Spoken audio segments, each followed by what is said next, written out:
Most of the psychological research in this area has examined left and right-wing activism separately, but we were interested in directly comparing them to each other to see if the processes that underlie them and who engages in them are similar or different. For example, one could argue that there is an underlying personality characteristic that would motivate people to engage in activism, whether it is on the left or the right. But in this paper, we found that actually left and right activism were very different. We think about privileged groups as groups that have historically had social power. So we think about men, Caucasian people, heterosexuals, people that don't have disabilities, as people who do not face widespread societal discrimination or prejudice. On the other hand, marginalized people we think of as people of color, women, people with disabilities, LGBT folks, and we think about these people as commonly experiencing marginalization as a result of these identities.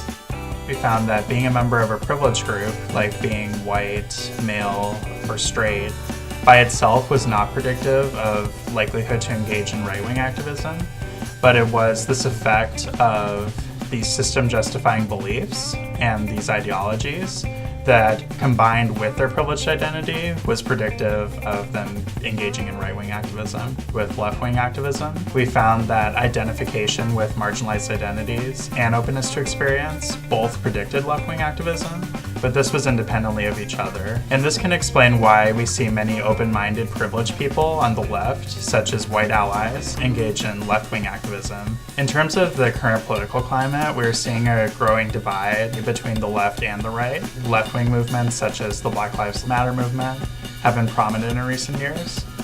And the movement was started by a queer black woman, so marginalized people have been at the center of the movement since it began. We also see open-minded white and other non-black allies supporting Black Lives Matter, and this fits with our expectations based on this research. Events such as Charlottesville, which we consider right-wing activism, have emerged as a backlash to such movements. Looking at images of many of the people who participated, we see highly privileged individuals.